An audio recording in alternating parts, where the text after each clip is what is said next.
Ay mga kabeshi, magluluto po tayo ngayon ng isang pork puchero. At sa mga hindi pa nakakaalam kung ano nga ba ang pork puchero, ito po ay isang classic Filipino stew na gawa po sa pork belly, tapos pork and beans, and then saba banana. Tapos mayroon pa itong kasama ng iba't ibang gulay tulad ng green beans, potato or patatas, cabbage o di kaya ay butchoy at iba pa. Pang hinihintay nyo, welcome sa panlasang lot-lot.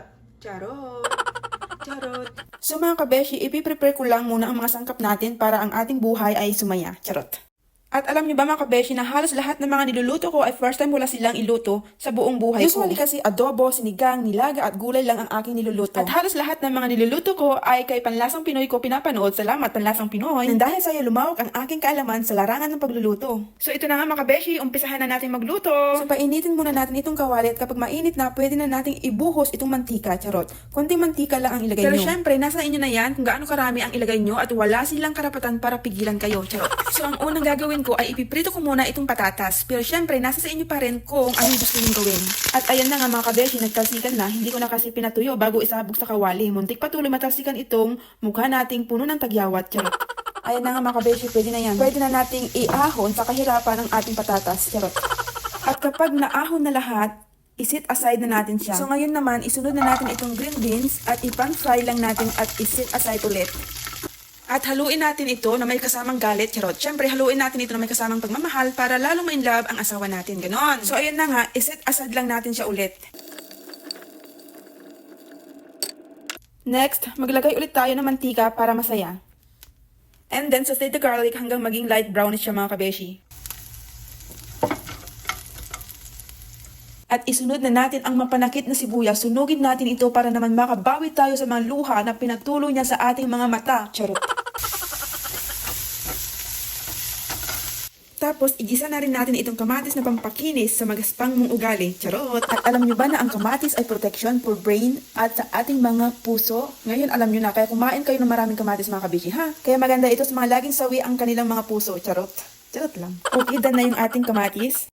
Sa puntong ito, pwede na nating igisa ang ating karning baboy mga kabeshi. Haluin lang natin ito hanggang maging golden brown siya.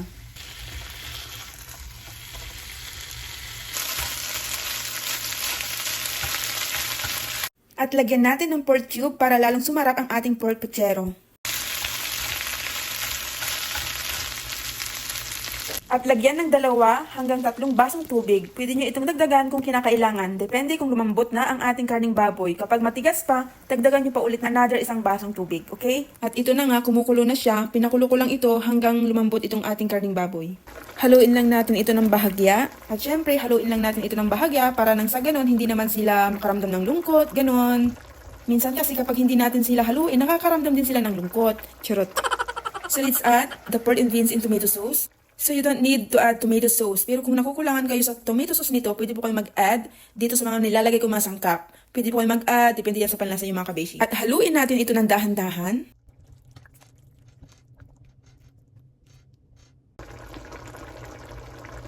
At ilagay na natin tong cabbage. Inuna ko tong cabbage kasi matigas yung cabbage na nabili ko. Pwede kayong gumamit ng pichay dito. Masyadong maliit itong kawali, kaya ilipat ko lang muna.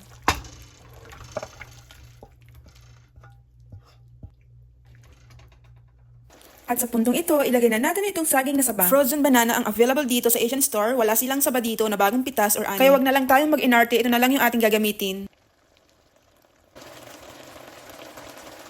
Haluin natin.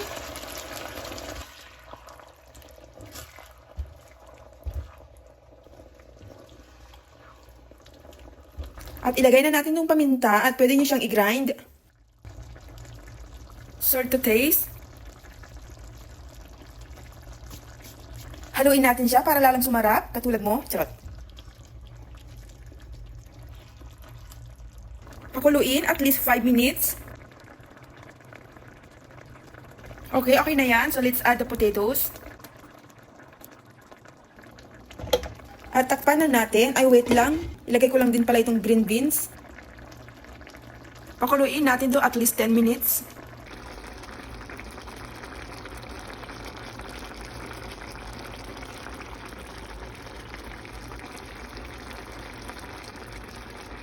So ito na po ang ating pork puchero. Sa ano pang hinihintay nyo? Tiki man time! Mukha siyang masarap, mga kabeshi. Ayan, oh. Pag natikman nyo to, tiyak na makakalimutan nyo ang mga sakit at hinanakit dyan sa puso nyo. Ayan, oh. Tikim. Bango. So, ito na mga kabeshi. Tikman na natin itong luto kong puchero. Pucherong baboy. Ayan. Umusok-usok pa yan. Kain. So, 1, 2, 3, let's bite.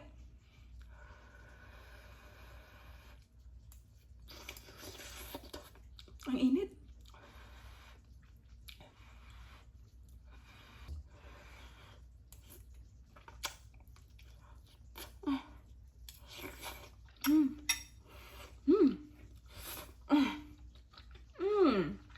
At syempre, ito yung banana saba. Yung pinaka-paborito natin. Oops, nahulog pa.